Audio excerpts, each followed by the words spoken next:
The Bear Who Slept Through Christmas.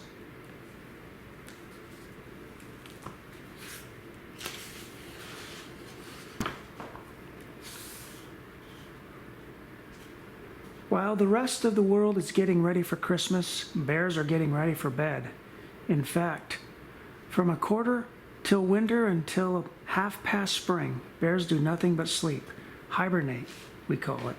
Most bears have never heard of Christmas.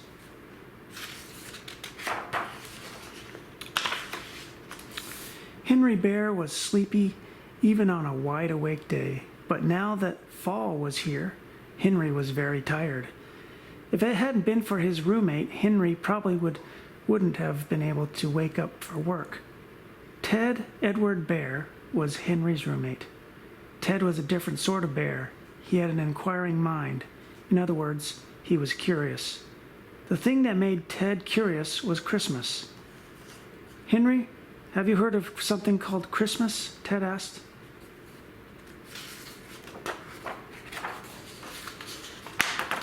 Ted E. Bear first read about Christmas in a book at Grizzly University. He tried to explain it to his friend Henry. "There is this place called Christmas where you hear beautiful music and you find wonderful gifts.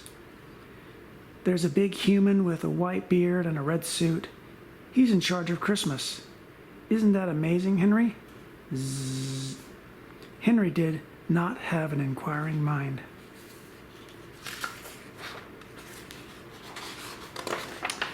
The other bears laughed. "Are you kidding?" giggled Foster Bear. "A big red human? You're a silly dreamer," sighed Patty Bear. But Ted went right on dreaming. He dreamed of being the first bear to find Christmas. This could be as important as Admiral Bear's discovery of the East Pole, Ted declared. Unfortunately, Ted was dreaming when he should have been working.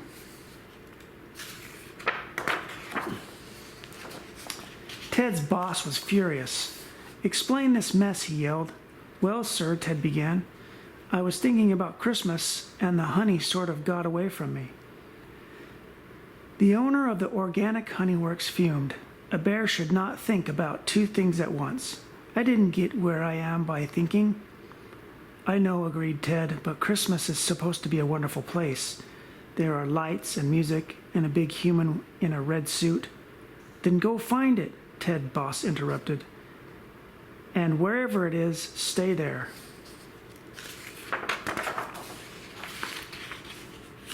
Ted E. Bear studied the airline schedules. He hoped a flight might take him to Christmas.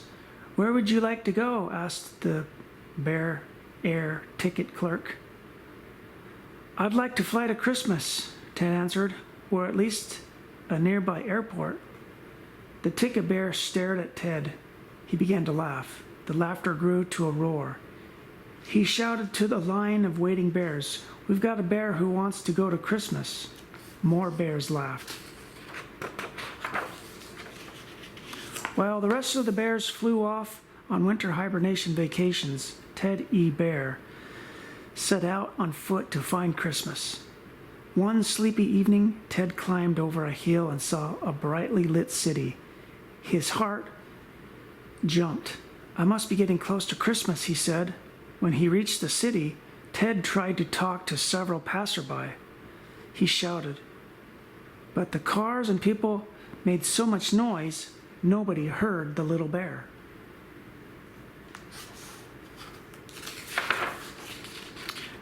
"Wait, what's that?" Ted cocked his little bear head.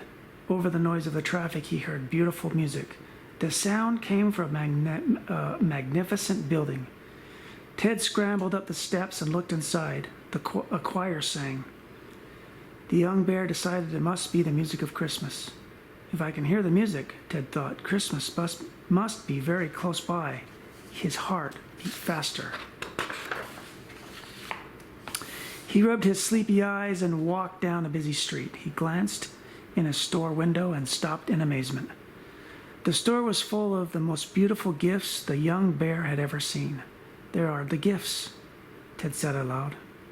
He pushed open the door and climbed into the store window to talk with the toys. "Is this the place where Christmas is?" Ted asked eagerly. "Not here," a toy soldier said, and saluted smartly. Ted was confused.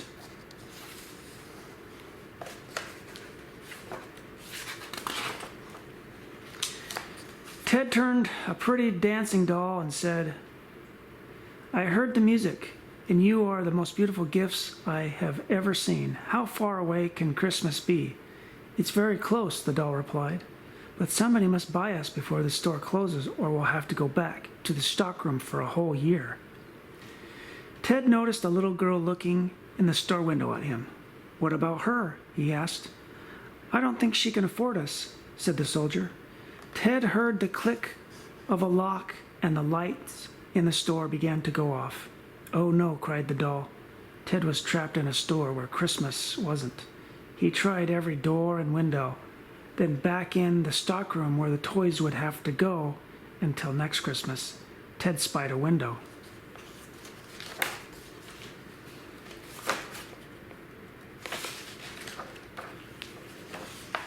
He reached and stretched and climbed, and he tumbled out into an alley.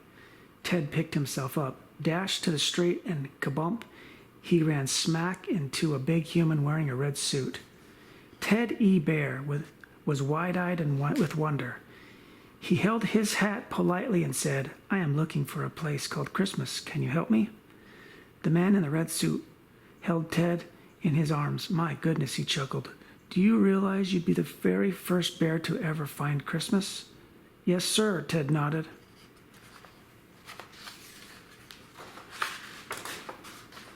"Well then," said the kind gentleman, "let me explain. Christmas is a way of giving. It is a way of sharing, a way of loving." Ted appeared puzzled. "You mean it isn't in a place?" The man smiled. "It is, little bear," he said warmly, "but the place is in your heart." Ted frowned a tired frown. "That's very hard for a bear to understand," he said. "It is hard for people to understand," said the gentleman. He handed Ted a note. "Here," he said, "this is an address where you'll find Christmas." Tired Teddy Bear thanked the man and walked down the street. The building at the address didn't seem to be anything special. Can this be the right address? Ted wondered. He looked up. A few lights flickered in the window above. He climbed the stairs to the house. Teddy Bear stood in the room with the lighted tree. He yawned and looked about. The gifts weren't nearly as wonderful as those in the store, and there was no music. "There must be a mistake," Ted said aloud. The little bear was very tired. All the rest of the bears had been asleep for weeks. Ted crawled under the tree to rest just for a minute. As he rested, the door opened. A little girl tiptoed into the room. It was the same little girl who had looked at Ted through the store window. Her eyes opened wide and sparkled with a happy tear. "A little bear," she whispered. She reached down and lifted Ted in her arms, and suddenly the air was filled with beautiful music. The lights on the tree shimmered. Ted Edward Bear found Christmas, and he still lives there today. The end.